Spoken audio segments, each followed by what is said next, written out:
You're listening to the Serial at Midnight podcast, episode 1.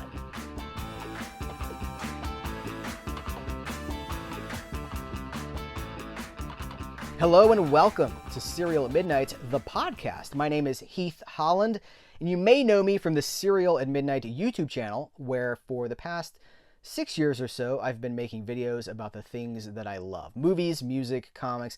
Interestingly, probably movies are the things that I'm most known for my movie coverage. That seems to be the thing that has resonated the most with the viewers, so I have leaned into that. I guess I'm a movie tuber. And the inaugural episode of this podcast is focusing on movies. But we're going to go to lots of different places with this podcast. I should let you know that I actually started in podcasting back in 2007. I co-hosted a show called Geek Brunch with my friend Mike Myers. No, not the slasher, a different Mike Myers. I also co-hosted a rock music podcast. I've been writing about movies for the better part of 10 years, and I now return to podcasting. Interestingly, so many podcasters want to be YouTubers, and YouTubers want to be podcasters. Why not do both? They serve two functions, really. People will listen to a longer conversation in a podcast than they will if they're watching YouTube, I find. So there've been a lot of interviews that I've had to cut to the bone for YouTube to get them short enough that they are approachable for a casual viewer. Hopefully that's not a barrier with podcasts. So I'll be doing some uncut interviews. We're actually kicking it off with something truly special. We're talking to Frank Tarzi, the Senior Vice President of Acquisitions for Kino Lorber. Now, if you've seen Serial at Midnight on YouTube, you've seen a wall of Kino Lorber titles behind me. Hundreds of Kino Lorber titles. I can think of no other studio or distributor that has such a wide scope of releases, ranging from pre-code movies from the early 30s all the way through modern classics. Tropic Thunder just got a 4K review from Kino Lorber. They span the entirety of movie history, all genres, all eras, and they are doing incredible work for film preservation. If you love Kino Lorber and you have discs in your collection, chances are Frank Tarzi is the guy that brought those discs to market. So he's the Senior Vice President of Acquisitions. That means that whatever discs hit the shelves went through him first. There's a team, but he's the guy that's ultimately making the call. He's the guy responsible for the Studio Classics line. And Frank does not like to do a lot of interviews. He likes to stay off camera. He likes to be relatively anonymous. This is a huge opportunity. This is a big get for Serial at Midnight. So he was so forthcoming with his answers. He was so honest about what's going on, about what's coming in the future. There are announcements here. There's talk about 4K, why it's a risky market. If you've ever wondered why no 4K, you get your answer in this episode. He also talks about the O card, the whole O card, the collectible slipcovers that go over the releases. We talk about that. We talk about things that have succeeded and things that have not, what's not coming in addition to what is coming. This is a wonderful conversation, and I'm so grateful to Frank Tarzi and to the entire team at Kino Lorber for all that they do. So without further ado, we're going to cut to that interview right now.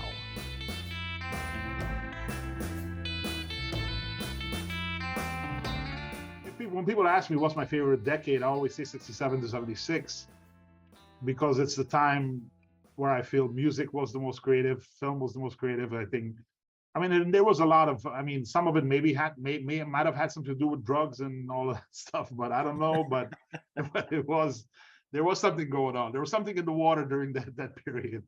Now, of course, I think what killed that style of film, the style of the films like Electric Glide and Blue and stuff like that no studio would make today, was the success of titles like films like Jaws and Star Wars and other ones, because the studios really did not know what they were doing for a long period. During the 60s, they made all these huge, big budgeted, spectacles that just bombed, and they all kind of. And then that movie like Easy Rider comes out and becomes a huge success. And they were like, how much did that movie cost? And how much did it do? And that's why I think that opened the door for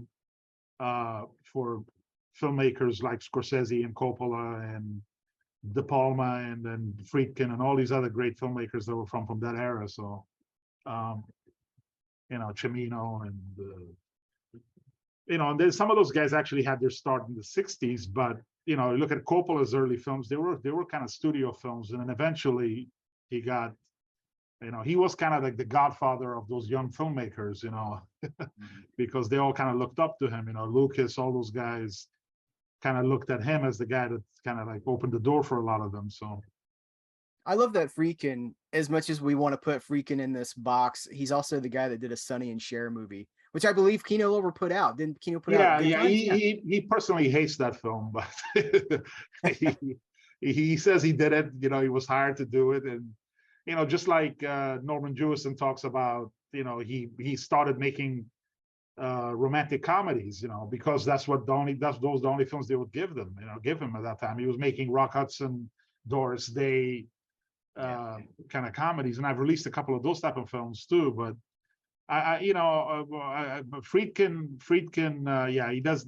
That's not something he wants on his resume. I don't think he's too proud of Good Times. He gives a good commentary on it, though, if memory serves. Yeah, he does. He does. He was very good. He was very, when he was very gracious when we reached out to him. We wanted to interview him for the birthday party, and then said he was very happy to do that because he had a lot of good stuff to say about it. But then we said, "How about Good Times?" And he was like, "Well, it's a piece of shit, but I'll do it." So it's similar to when we reached out to Peter Coyote to interview for Bitter Moon. And then I said, "Oh, I also have another movie of yours called Slayground." He was like, "Oh, that piece of shit." He said, "All right, I'll talk about it. I'll talk about it," because, it's one of those situations where you have the guy, he's going to sit down and talk, and you have two of his films. We know that which film he wants to talk about. And right now we have like a few, I'm not gonna confirm any titles, but we have a few John Travolta movies coming out, and we're trying to get him to sit down for an interview so we could talk. Oh. So you could talk about we at one point we also had Blowout, which is my favorite De Palma movie of all time, and I think it's probably his greatest performance. But due to some political reasons, we ended up kind of not getting that, and it went back to Criterion. So. How much of your fandom, I hear you talking, and your fandom, you love movies. It really comes through. How much of that is reflected in the titles that get chosen for release? Because you've got big hits, right? When you love Kubrick, and we've just gotten 3 Kubrick 4Ks, and we have Fear and Desire coming out next year, I think. So we'll have his first 4 movies on 4K. So that's excellent. Pretty much Kubrick in the 50s. We could call it that. If we could get the rights to the short films, I have an idea of releasing a really nice box set of all in 4K of Stanley Kubrick in the 50s, and go back to his photography days and get a really nice booklet and essay and all of that.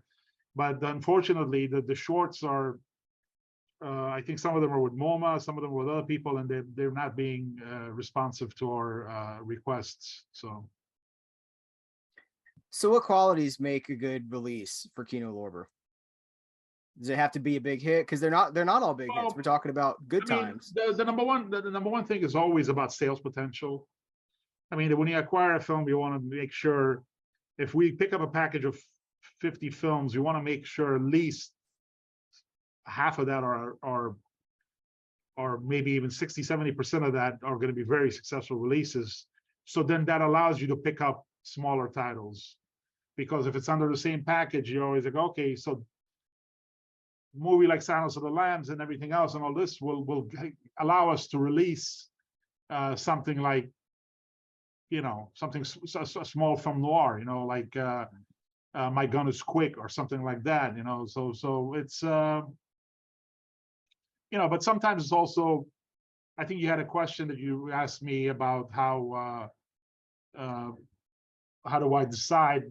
Yeah. There are times we pick up titles just because we feel it deserves a release. Great director, movie made by Don Siegel that nobody's even seen, or great cast. You pick up a movie that has George Raft, Henry Fonda, Dorothy Lamour in it, Hakeem Tamaroff, all these people. You're like, well, why has this movie never been out on Blu-ray? Why it never got really released on DVD? So you put that out. But then there's sometimes these things also coincide. You pick up a movie that is one of my all-time favorites, like The Good, Bad, and the Ugly, but I know that's also going to be very successful. I mean, it's probably the most successful title we've released on 4K and on Blu-ray. So even though the Blu-ray got a lot of negative responses by some fans, but not the majority, I think the 4K overall has gotten received by great response from everyone. Everybody, all the issues that were there with the Blu-ray, I think we kind of fixed. I'm very proud of that release. So I was very happy that we were able to do that. You brought up something I want to hit on. You said you got you're talking about pushback from the fans. There's a very loud group of fans that I think that they represent a larger group than they actually are. But you can tell me better than I can ask. These loud complaints about, you know, color timing issues, or I mean, it's the nitpick of the day for some of this stuff. Could you address some of that? Yeah, I mean, listen, yeah, most of them are, you know, all bark and no bite. You know, they're not. This is not a situation where they're not speaking for the majority. They're speaking for a small minority. These people that post stuff online and using computer graphics and everything, a computer, you know, to show what the colors were. Now, I agree with some of the issues with color grading. Some of the stuff that's been done in Europe. That was the main issue we had with the 3 Leone films. Yeah. That the original transfers were all very yellowish. Mm-hmm. And I've actually had conversations with the people in Europe, and I've told them, listen, that when we did for a few dollars more, I said, we want this to be done this way and not what you've guys done. Oh, you want it to look modern? I said, no, I want the blue sky to look blue, and I want the blue sky to look yellowish and greenish, you know. Yeah. I think we've gone back and fixed a bunch of those. We did that with the producers, and right now, you know, I don't want to confirm titles, but there are some titles that we're going to do new transfers on that already have previous restorations done on them, mainly because we and the studio we're dealing with are not happy with the European transfer. So, but there's also people that have hidden agendas, you know, that come out and attack a label because they're fans of another label, and I don't know why that has to be, but that's the way it is. So there's always people that will never be happy with what we do. We could release 100 films and 99 of them will be perfect transfers with great extras and nice slipcases and everything else, and then one comes out with an issue, and then it's Armageddon, you know. Yeah. So it's very hard to deal with that. But as far as the demand is, you know, it's a slowly dying business. It's regularly getting worse every year, but it's also there's this weird oxymoron where the fans that are continuing to buy are more demanding now. They want everything to be restored in 4K, and then when you have a restoration in 4K, why not on a UHD? Well, a UHD release means an HDR Dolby Vision master, which could be 3 times more expensive to even 4 times more expensive than a regular HD master from a 2K or 4K scan. Authoring a 4K disc is 5 to 6 times more expensive than doing a Blu-ray disc, and replication is 3 times more expensive. So it's just, I pick up a movie like The Rainmaker. It's a 6K scan done by Paramount from VistaVision original camera negative. How come you're not putting it out on 4K? I'm like, who would put that out on 4K? We're gonna, you know, we need at minimum to sell at least 5,000 units of a title we decide to put out on 4K. If we don't think it's going to sell that, there's no way we're going to release it. Each format is different. Comparing Blu-ray to DVD is the biggest mistake you could ever make, because DVD, you know, whenever you're dealing with studios, there are titles that they held on to because they said, well, these are our signature films. I'm like, yeah, but those titles will not do well on Blu-ray. You know, when I don't want to name a studio and I don't want to name a title because I've had these conversations with them. But when you've licensed these really good horror and sci-fi films already because they were not big DVD titles, you've made a big mistake because the comedies and dramas you've kept are not going to do well on Blu-ray. It's just not going to be. And then 4K is even more of a niche format where only select types of, you know, newer films do really well. That's why my first release was Hannibal, because I said, well, this is a sequel to a classic.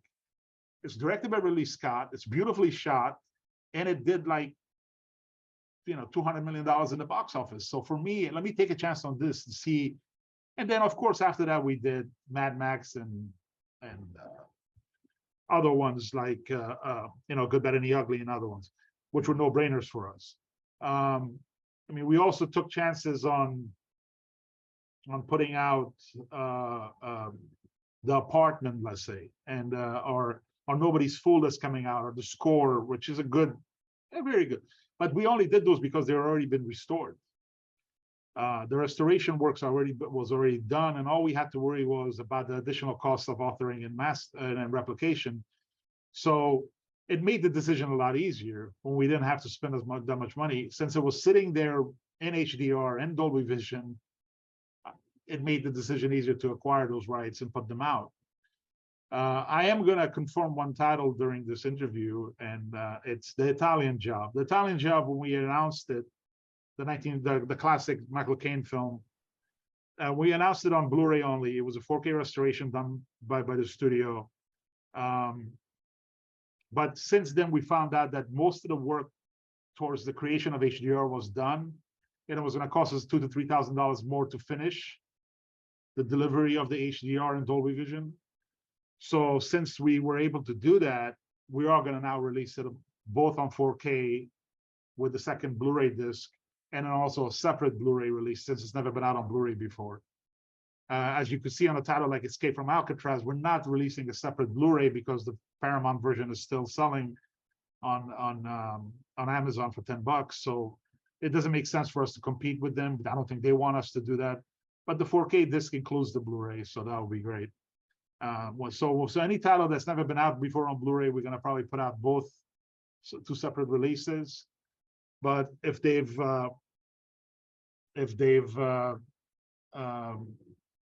available currently in the market at a very cheap or reasonable price, it doesn't make sense for us to compete with the current version in the market. So. Does that explain some of the Criterion stuff too? Because I know people ask me about that a lot. There are Criterion. Well, Criterion titles, some of them were, we only acquired 4K rights. Okay. We didn't have Blu-ray rights.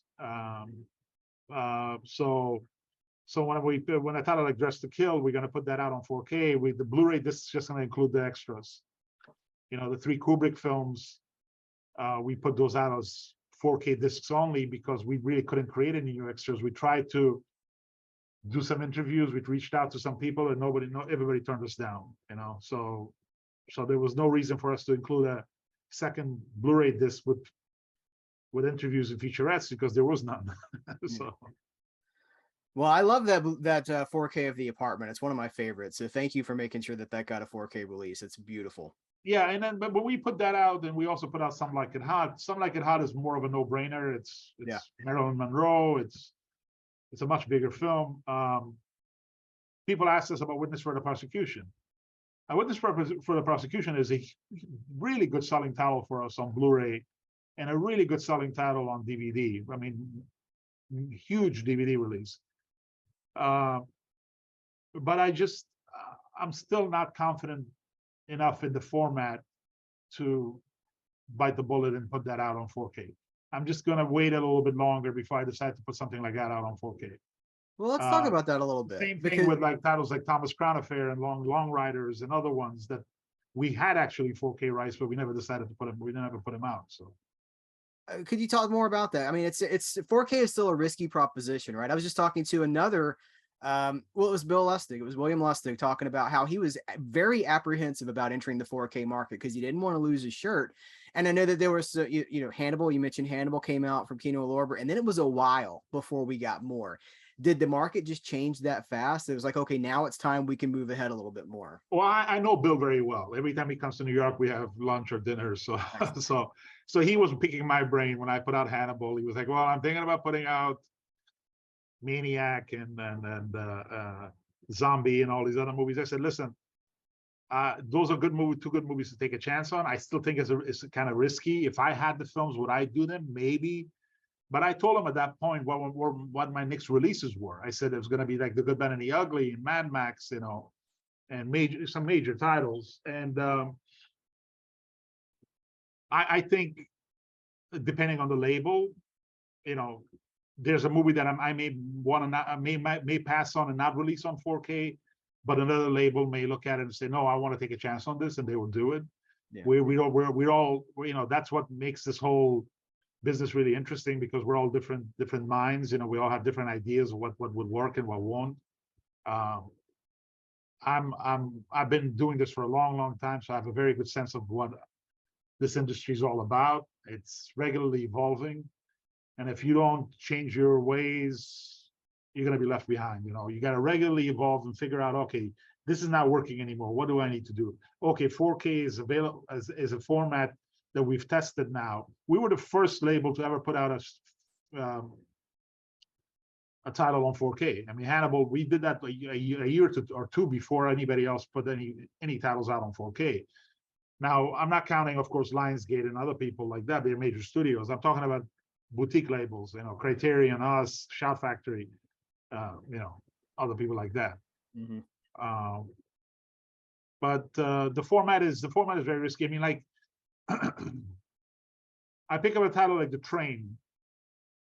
I know that Twilight Time had released that twice as 3,000 limited edition. First time as 3,000, then Encore 3,000, and they sold out both times, which means that 6,000 units sold in. And then I acquired on Blu-ray, and it does really well for me. Of course, we have nicer packaging and a old card and a slipcase and all that stuff. It does really well for us. And then, so I go back to MGM and I say, hey, there are the 4K rights available. I'm going to take a chance on this title, because of seeing how well it's done for so long. I decided to pick that title up and put it out. A title like Taking a Path on 1 to 3. It's always great to look at my own sales history. I mean, The Good, Bad, and the Ugly and the Leone films, I had the sales history in front of me. I knew those were no-brainers.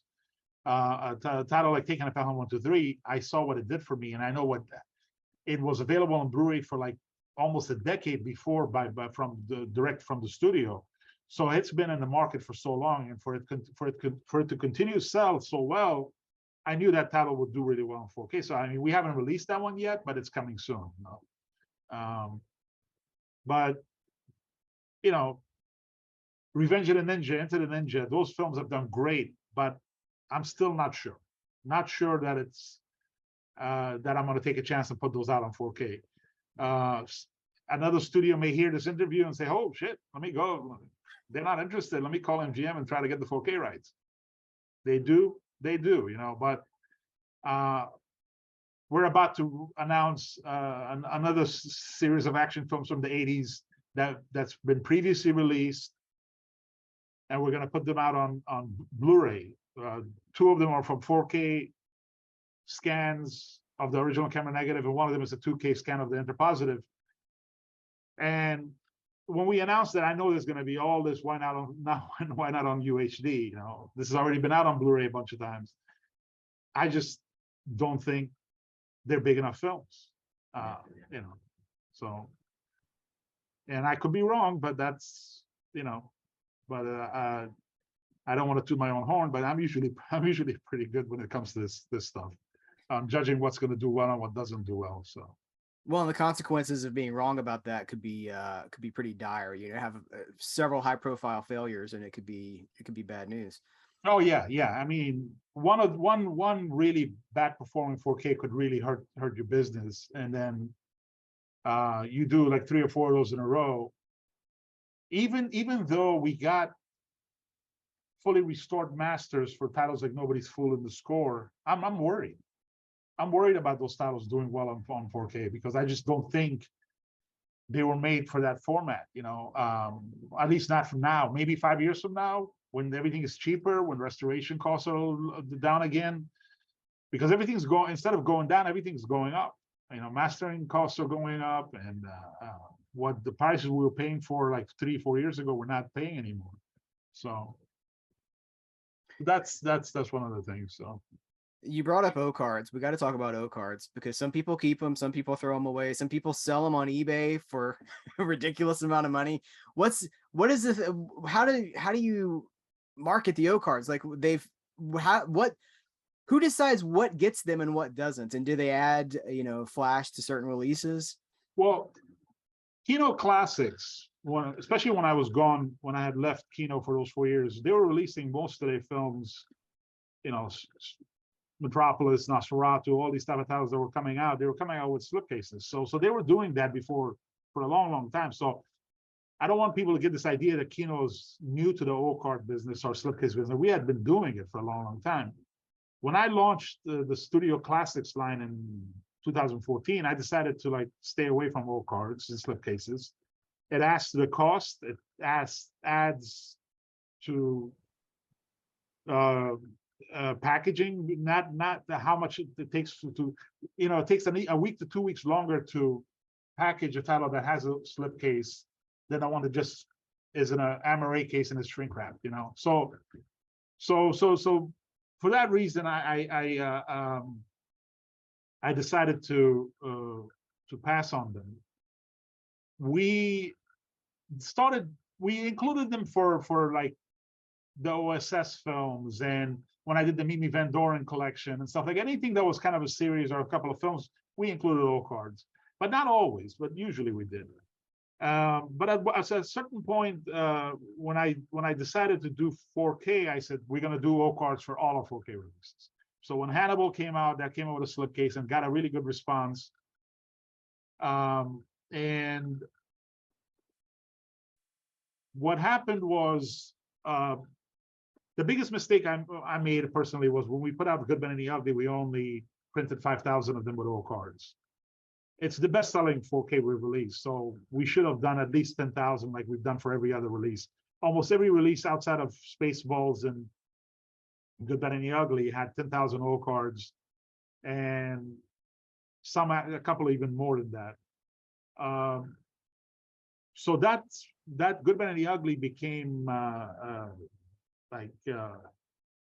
I don't know what to say. It's one of the most sought after O cards out there. It was so crazy that we actually found like 100 or so overruns that we offered to the fans for like $20 a piece, and it sold out in like half an hour. Like 100 of them just went, and people were thanking us. And people may say, "Oh, how dare you sell cardboard for $20?" I said, "We're not making money off this thing. The overhead, the envelopes that we had to buy, the shipping." Everything you put that together, if we're making $1 for each one, I may be exaggerating. $1 or $2 maybe we made from each one, and that's not something we would waste our time with. We did it as a kind of an apology to the fans that missed out on it, especially because Fistful of Dollars and For a Few Dollars More were coming out around that time, and those were going to have the first 10,000 was going to have O cards. I personally, when I used to get O cards, I used to always remove them, throw in the garbage, because I wanted extra space on my shelves, and in the cardboard, 5 of those, like four discs with O card is equals the same, same spaces as the 5 without. So I always felt like I don't need the O card, I'll just toss it out. But it's always funny because I always knew there's some collectors that love them. But what happened is that we started having these sales. I know you had a question about the sales that we're having. When we started having these sales, and they were very, very successful for us, and I understand why, because the volume that we offer and the prices we offer, nobody else offers. It did start hurting our pre-order numbers. So when we started looking at pre-order numbers, I was like, okay, so people are not waiting for the sale. They're going to wait 3 months later, 4 months later, they're going to buy it at a cheaper price. Why buy it now?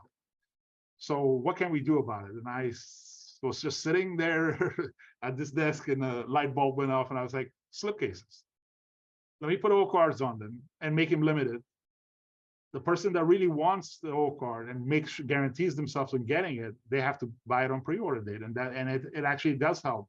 So most of our O cards, especially for the ones for the Blu-ray, that are limited to 2,500 to sometimes 3,000, sometimes 5,000, depending on the title. Most of those usually sell out by street date. So that's one way we kind of like leveled the playing field when it came to having sales, because there are people that were like, well, I want the version with O card. I'm not gonna take a chance that it's still going to be around 4 months from now. So I need to buy it right now. So that's what it is. Listen, I think they look great. When I'm looking at one with an old card, it looks more of like a collectible. So for me, now majority of our releases include old card. I mean, I would say the only ones that don't are the older 1940s and 50s films, the ones from the 30s, they don't. Because the fan base does not care about old cards. They're older people. They're like, they actually probably going to get angry about the waste of the cardboard. So you just brought up 30s, 40s, and 50s movies, and I wanted to specifically ask you about that because it seems to me, from my perspective as a fan, that the last few years have been really transformative for classic movies on Blu-ray, especially from Kino Lorber, because there was one film noir collection, The Dark Side of Cinema. I don't even think it was numbered when it first came out, and then there were 4, and now we're looking at like 15 volumes or something like that. And there's movies that are coming out. There's pre-codes. There's the Fu Manchu movies, and specifically, I wanted to name drop Double Door, because that's the one that really snuck up on a lot of people.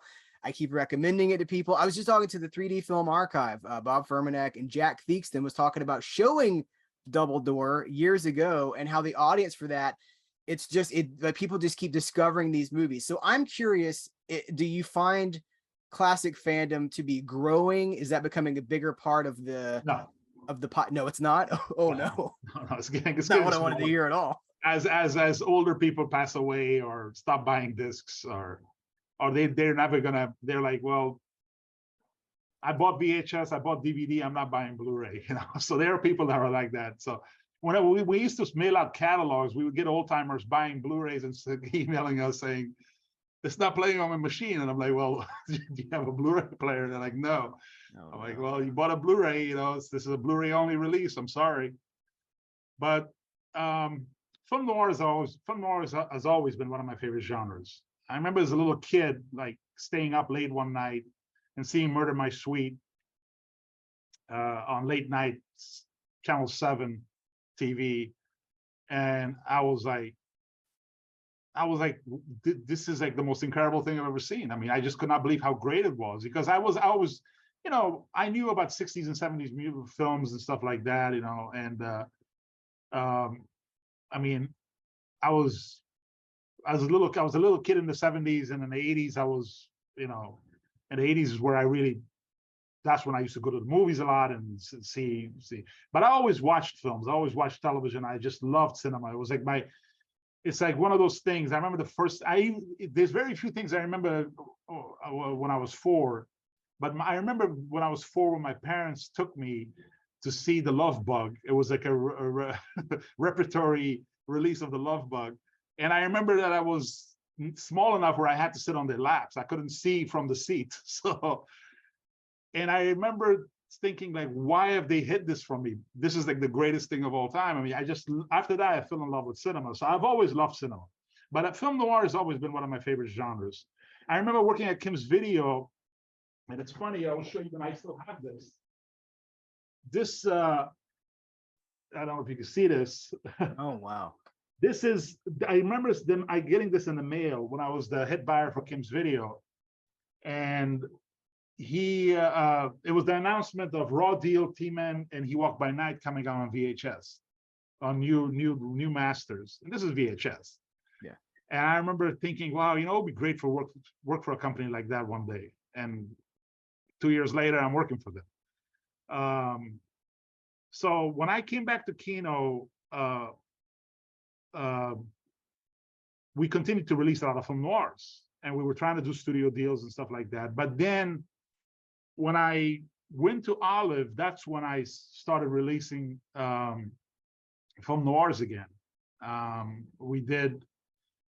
I did a Paramount deal. They only had released like 10 minor titles, and they were like pretty much, they had no label. Most people didn't even know they were labeled.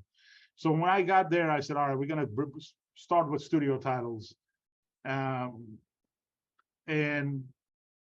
the 3 of the first 5 releases were Appointment with Danger, Union Station, and Dark City. And they were huge successes for us. And after that, I continued to release titles like Force of Evil and City That Never Sleeps and Hell's Half Acre. Files on Tom Jordan, all these kind of titles I released at Olive. So when I came back to Kino in 2014, I decided to like continue releasing from Noir. So I picked up titles like, you know, He Ran All the Way and Big House USA and all these kind of titles. And then I released that box set. I packaged those 5 films in a set and used the old.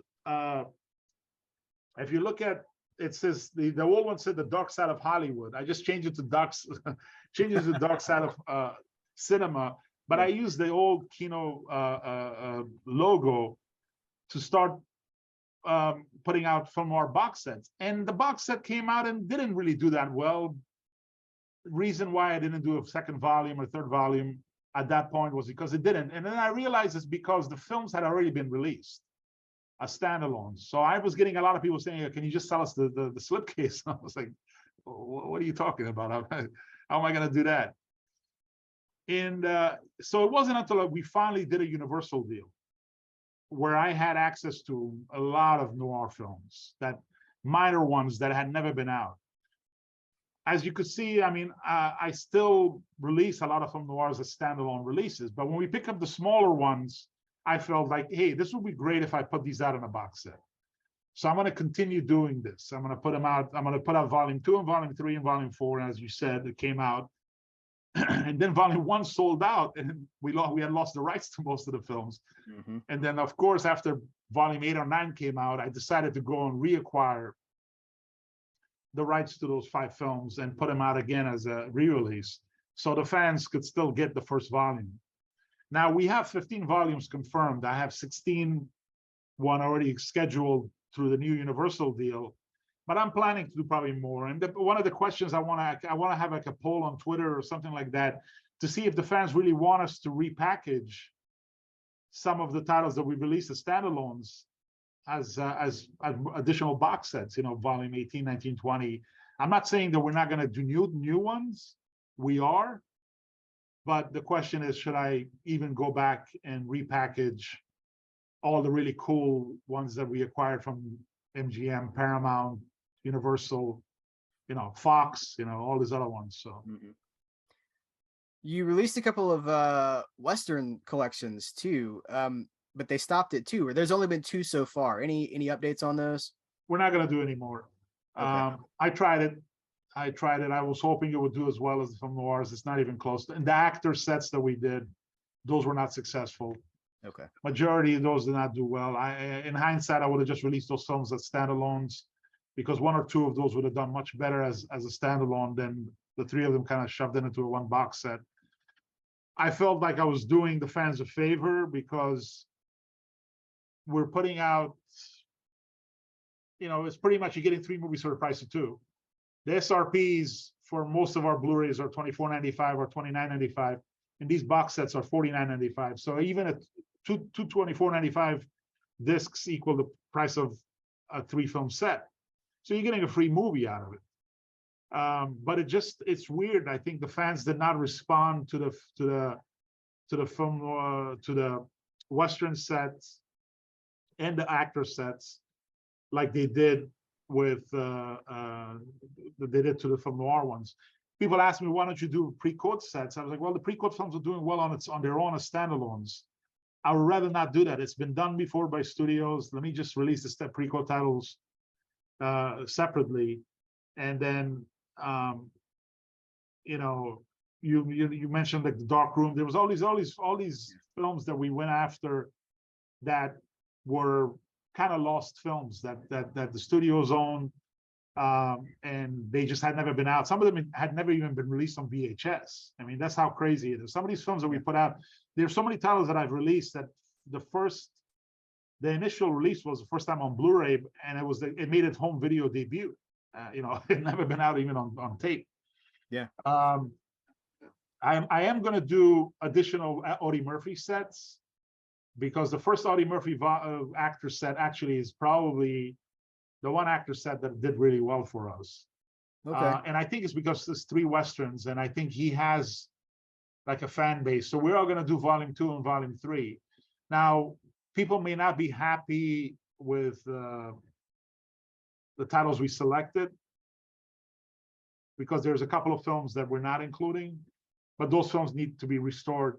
They're only available in SD, and these box sets. I'm trying to pick up as many. When I did these boxes, I was trying to pick up films that were already had pre-existing HD masters. Now with the new film noir sets that I'm putting out, all of these are being newly restored by us. The first 4, I think, from Universal, the volume 2, 3, and 4, maybe 5, they all had pre-existing masters, but everything since then we've remastered in 2K, and in some cases we've gotten lucky where Universal has done a 4K restoration, and we got access to it. So it sounds like pre-codes and westerns sell, but maybe just not as a box set, because they do and they don't. Just depends. People, silent movies are probably the most risky of all, because I put out all these Universal and Paramount silents, and majority of them did not do well. And if I had to do it all over again, would I do them? Yes, I would do them, because to me it was part of a large package of films. But am I going to continue to do them? No, I can't. I just can't. So, and this new Universal deal has like a few silent movies in it. It's going to be kind of a fun release, but because they're all been fully restored by Universal Pictures, I feel like we just have to worry about creating a score and putting them out. As far as pre-codes are concerned, the no-brainer pre-codes are going to be good sellers, just like the no-brainer classics and the no-brainer westerns. A title like a western like Yellow Sky or Oxbow Incident or Big Country, that's going to do great, because they're considered like all-time classic westerns. But when you pick up a movie like Backlash or something like that, or Quantes or something like that, they're good films. They're very good films, but they just don't have the fan base, so they're not going to do well.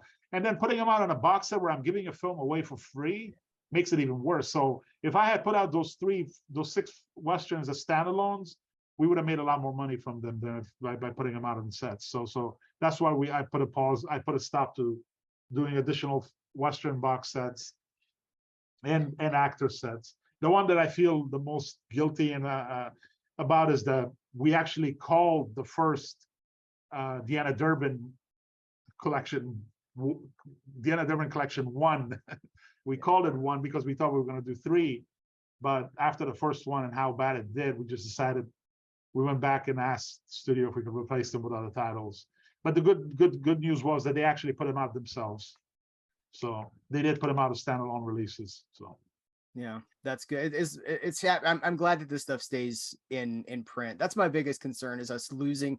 One of the things that you've been so instrumental in doing, and that I want to thank you for, is you're putting movies that have been off the table for so long back in circulation with really good transfers and commentaries most of the time. And for guys like I love Quantes, and I've been talking about Quantes for a long time. So I'm like, hey guys, go watch Quantes. Who now, if people listen or not, I don't know, but it's there. It's the biggest fear that I have is movies disappearing, and you've been really great at keeping but here's one thing I would tell a lot of fans. I would say, because every time we put out a film and it's available for 5 years, 7 years or whatever, and it goes out of print, all of a sudden, can you re-release it?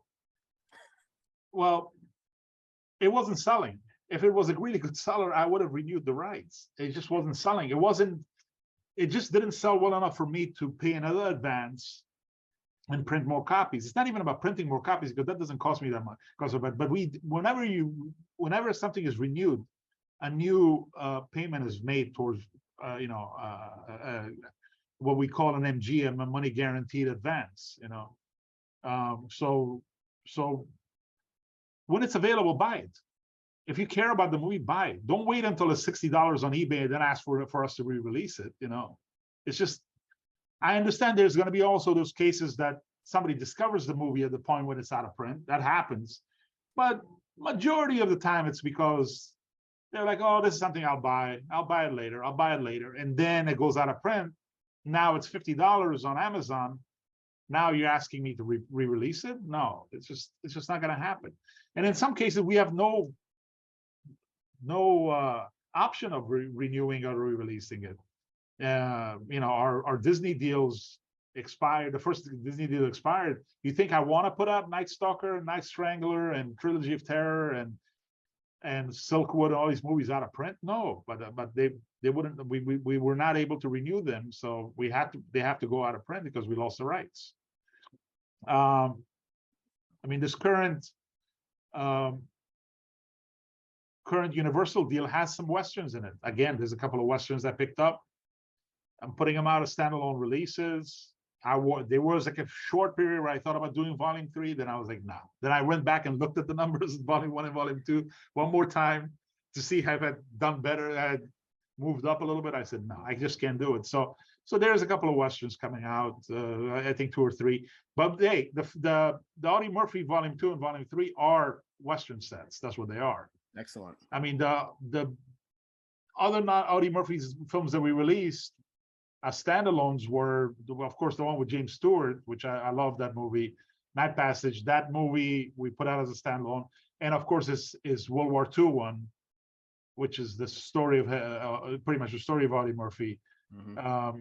That one we put as a standalone. It just didn't make sense to put that on a set with westerns, So, but the new Universal deal, I would say, has at least maybe 2 or 3 westerns outside of the Audie Murphy titles that we've acquired. So, how's TV looking? Because the last couple of years, TV has really taken off. We've got Outer Limits, Buck Rogers, Kolchak, Night Gallery. This has been big. They've been good for the company. Well, TV shows are very complicated. When you have a title like Buck Rogers, where it's all fully remastered by the studio, and all we had to do was create new extras. We interviewed the lead actors and a couple of actors, and we did we included some commentaries, and we remastered the theatrical version of Buck Rogers, the movie, the one that opened in theaters in '79. Mm-hmm. So that's the only restoration cost for us was the movie.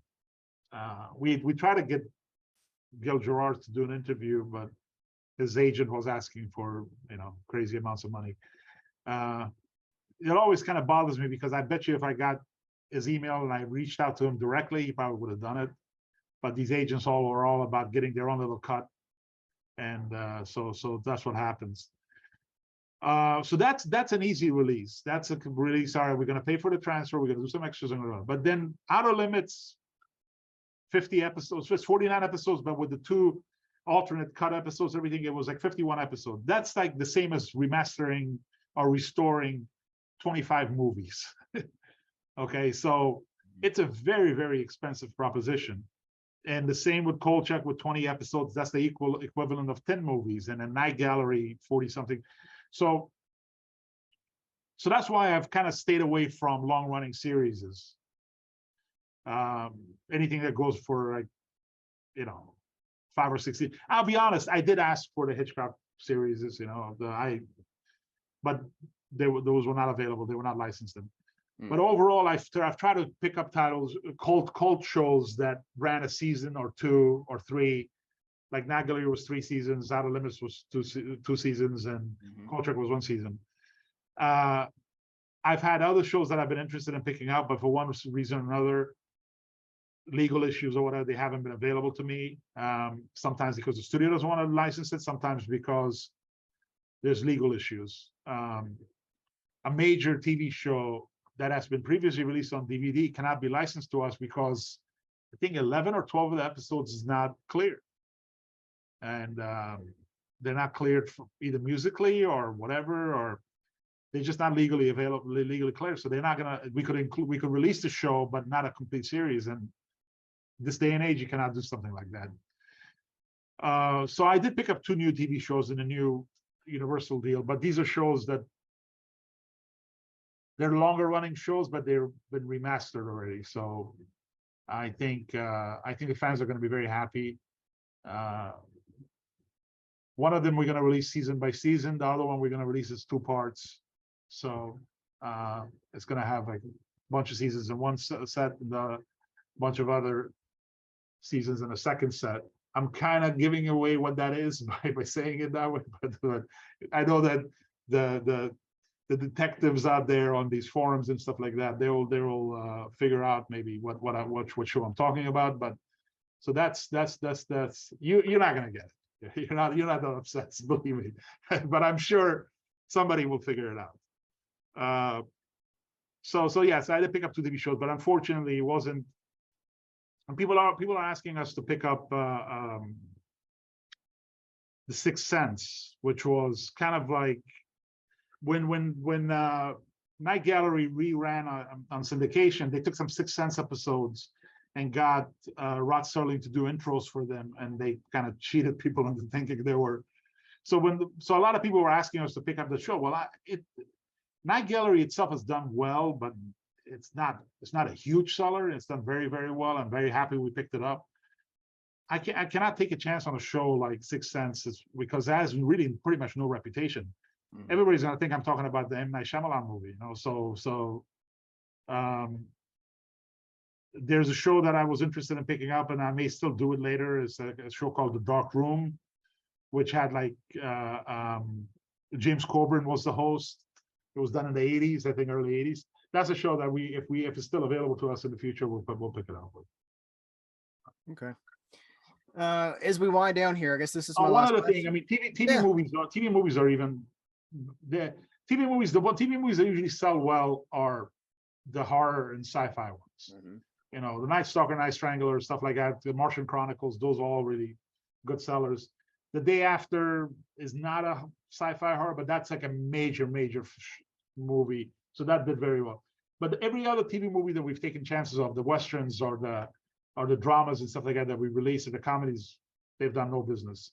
So every time we hear people asking us to pick up these TV movies that, oh, you guys picked this up, you picked up Girl Who Most Likely, can you also do this other comedies from the 70s? I'm like, well, Girl Who Most Likely did not sell at all. In hindsight, I wouldn't have even released it on Blu-ray because just the mastering costs and everything that costs us it wouldn't have come out.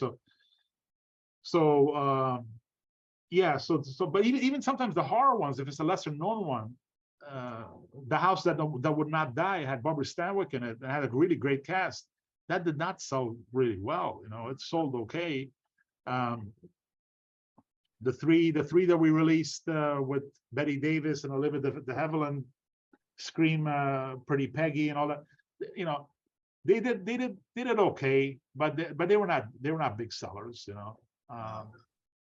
It's unfortunate, but you know, yeah, it is. I know the ones that will do really well and the ones that I would have picked up in a second if they were available to me, but unfortunately, some of them have legal issues or some of them are with studios that I don't deal with. So in this current Universal deal, I've picked up a couple of TV movies. I would say 2 of them are kind of sci-fi horror genre, and one of them is kind of a murder mystery. Excellent.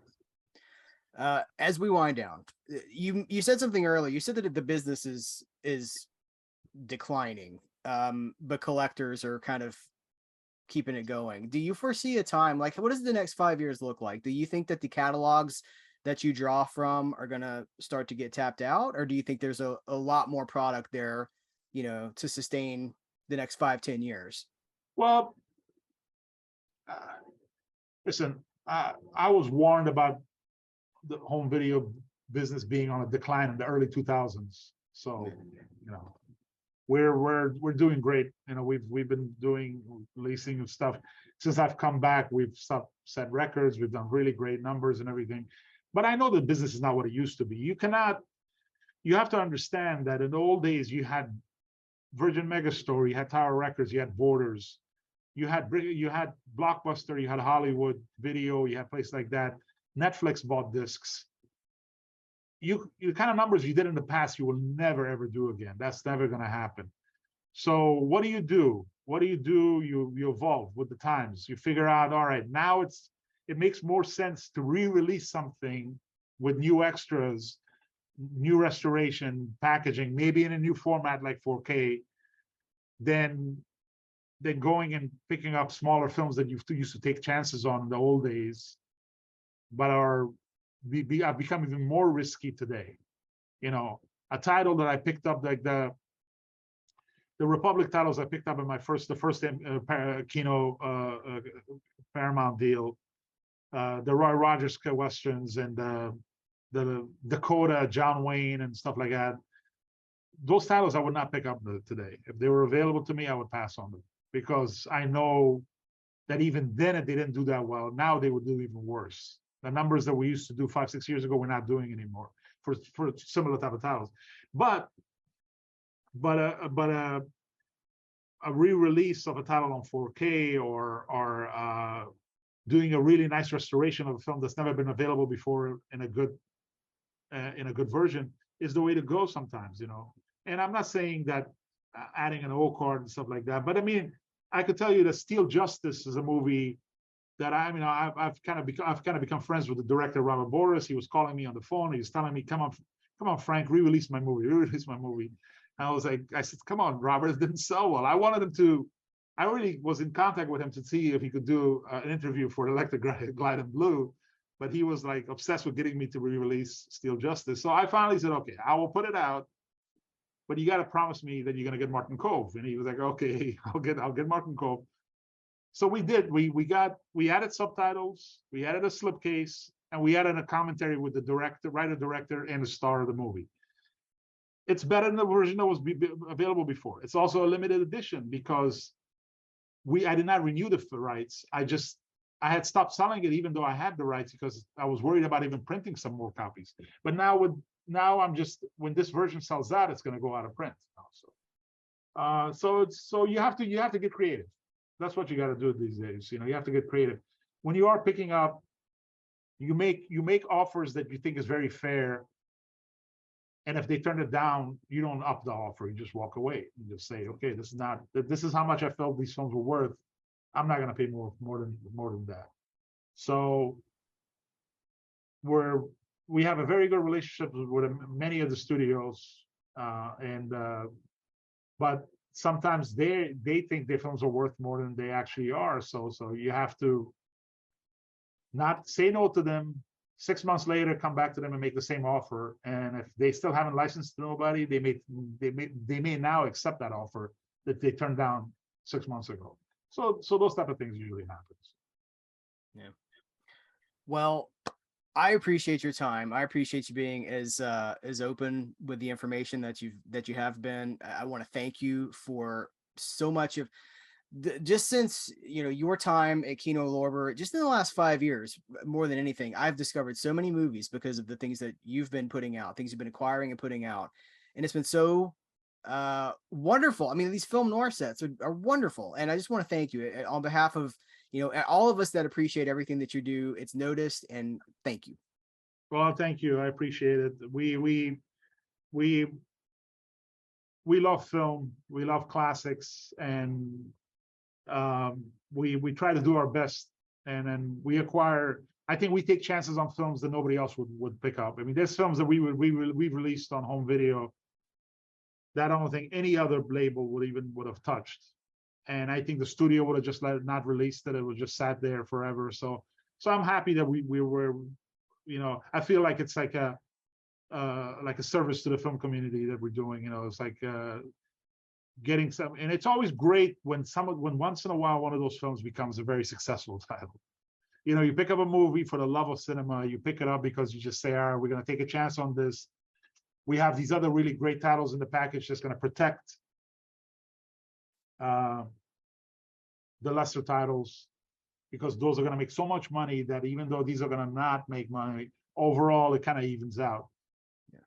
But then once in a while, one of those movies does great numbers, and there's nothing better than that. You pick up a movie because for the love of film, not because you think it's going to be very successful, and it ends up becoming very, very successful, and it ends up selling really well.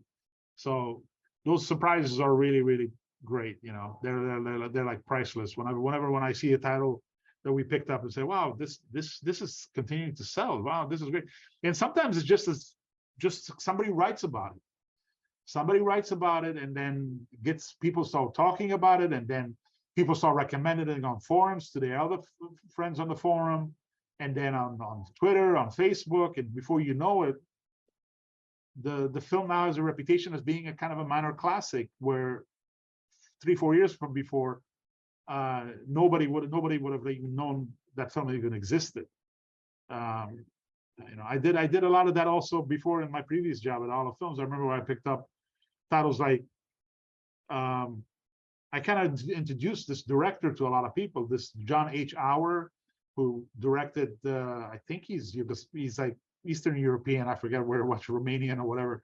But he directed like some great film noirs, like City That Never Sleeps and Hell's Half Acre, and he did a John Wayne movie. He did a Sterling Hayden film. He had like a very short period with Republic Pictures, and in about a 4 or 5 year period, he made some great little films. And I was talking to Dave Kerr years ago, and he's like, wow, I had never heard of this guy, and now I could see somebody doing a retrospective of his films because these films are now available. People could see them. Yeah. So, yeah, that's a big part of it. People, to have fans of these movies, they have to be able to see them, and that's where you come in too. So, I'm going to wrap up. I'm sorry. Go ahead. Yeah, no. Well, thank you. I usually don't do this. I've seen some of your YouTube pieces that Matt Berry sends to me, and I've enjoyed them. I think you're great at what you do. So that's why I said yes to you. So I usually try to stay behind the scenes, hidden behind the camera, and I do my best not to take credit and think of it as the Kino team, and which I'm a part of, but and not I don't enjoy like being in front of the cameras and talking about myself and talking about, but since you want to know a lot about the Studio Classics line and everything else, so let's do it.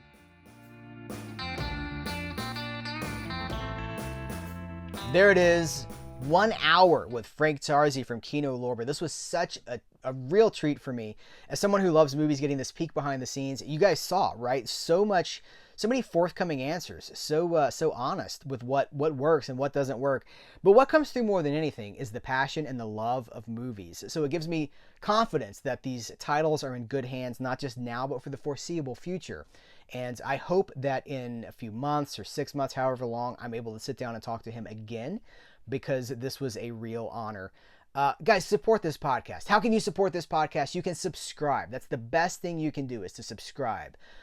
You can leave reviews. I know people ask for reviews. It may feel like it's a lot, but engagement is what these platforms are looking for. So on YouTube, they're looking for thumbs ups. They're looking for comments, and they're looking for that subscribe. That's the same thing on any format. They're looking for engagement from the listeners, from the viewers, from the audience. So engage. That's the best thing you can do. We also have a Patreon page for those that want to go to the next level. We'll have to work out some podcast benefits for Patreon supporters. Right now, they're all video benefits. We've got a Patreon community that is super strong, super active, and we're getting ready to do a group watch of Beetlejuice in the next few days. And there's a video archive basically at Patreon with over 130 exclusive episodes, collection tours, things like that.